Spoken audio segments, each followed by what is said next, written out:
جامعہ ترمذی میں حدیث ہے، نبی صلی اللہ علیہ وآلہ وسلم نے ارشاد فرمایا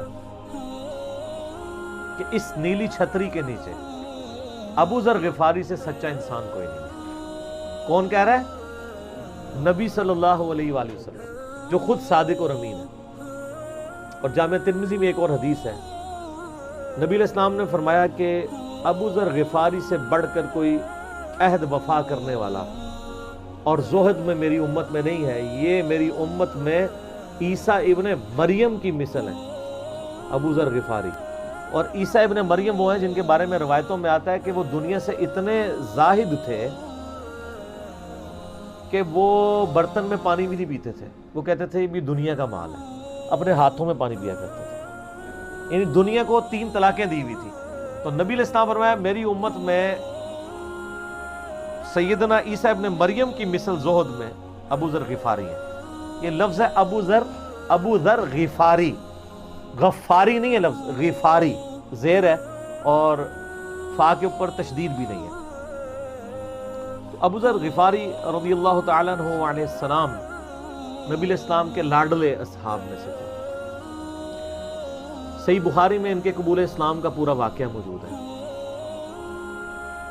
ان تک جب دعوت پہنچی کہ اس طرح ایک پیغمبر آئے ہیں مکے کی سرزمین میں جنہوں نے دعوی نبوت کیا، تو یہ انہوں نے پہلے اپنے بھائی کو بھیجا کہ خیر خبر لے کے آؤ، تو انہوں نے بتایا ہاں اس طرح ایک شخص ہے۔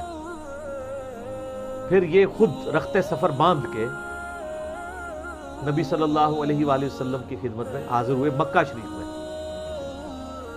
تو صحیح بخاری میں آتا ہے کہ یہ گئے یعنی مکہ شریف میں، اب ڈر بھی رہے تھے میں، کیونکہ ان کو پتا تھا کہ نبی علیہ السلام کی مخالفت بھی بہت زیادہ ہے، کہ اگر میں کسی سے نبی علیہ السلام کے بارے میں پوچھا تو ہو سکتا ہے میرے ساتھ کوئی ایسی ایکٹیویٹی پرفارم نہ کر دے۔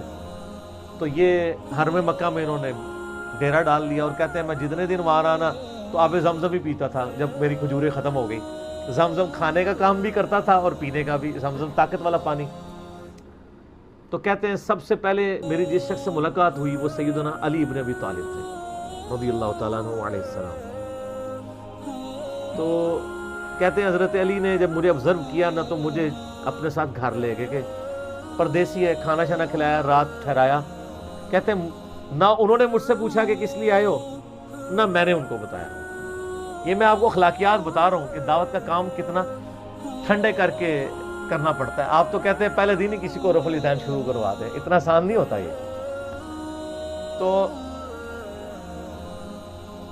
دوسرا دن بھی اسی طرح گزرا، تیسرا دن بھی۔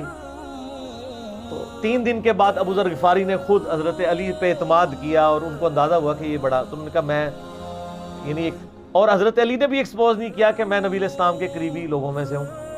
تو ان کا کہ مجھے تم ایک اچھے انسان لگے ہو تو میں اس کام کے لیے آیا ہوں، تو تم مجھے گائیڈ کرو محمد ابن عبداللہ کے بارے میں ان سے ملنا چاہتا ہوں صلی اللہ علیہ وسلم۔ تو سیدنا علی نے کہا کہ واقعی وہ تو اللہ کے پیغمبر ہیں، اور اس طرح۔ تو پھر وہ حضرت ابو ذر غفاری کو نبی علیہ السلام کے پاس لے گئے۔ نبی علیہ السلام کے پاس تھوڑی دیر بیٹھے، انہوں نے اسلام قبول کر لیا، اور سر اسلام کیا قبول کیا، اتنا اعلیٰ درجے کا ایمان۔ نبی علیہ السلام فرمایا تم اپنے قبیلے میں واپس چلے جاؤ، جب مکے میں ہمارا غلبہ ہوگا یا کوئی اللہ تعالیٰ راہ نکالے گا، ابھی تو جو بھی اسلام قبول کرتا ہے اس کی پھینٹی لگتی ہے، تو میں کوئی نہ کوئی تمہیں مطلب بتا دوں گا، ابھی تم اپنا ایمان پوشیدہ رکھو، اپنے علاقے میں چلے جاؤ۔ ان کا یا رسول اللہ ایسے نہیں ہو سکتا۔ وہ جناب آگے مکے خانہ کعبے کے اندر آ کے انہوں نے کہا میں گواہی دیتا ہوں کہ اللہ ایک ہے اور محمد صلی اللہ علیہ وسلم اس کے رسول ہیں۔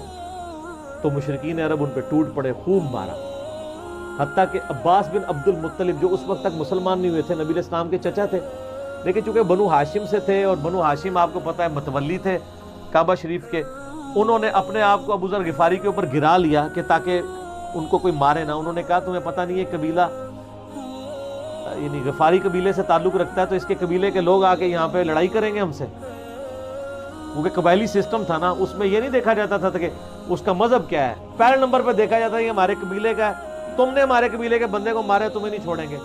اسی وجہ سے آپ دیکھیں نا، بنو ہاشم اسلام قبول نہ کرنے کے باوجود نبی علیہ السلام کی پشت پہ تو کھڑے رہے نا، اور یہ پہلے بھی ہوتا رہا۔ قرآن حکیم میں آتا ہے نا کہ شعیب علیہ السلام کی قوم کیا کہتی ہے کہ اے شعیب اگر تیرا قبیلہ تیرے ساتھ نہ ہوتا کب سے تیرا کام کر چکے ہوتے۔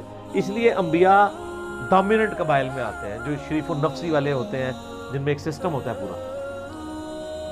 تو اور پھر جو ہے نا وہ اگلے دن پھر ابو ذر غفاری نے اس طرح کلمہ پڑھا، پھر ان کی پٹائی ہوئی، پھر حضرت عباس نے ان کو بچایا اور پھر وہاں سے یعنی وہ چلے گئے. یہ پوری حدیث صحیح بخاری میں ہے.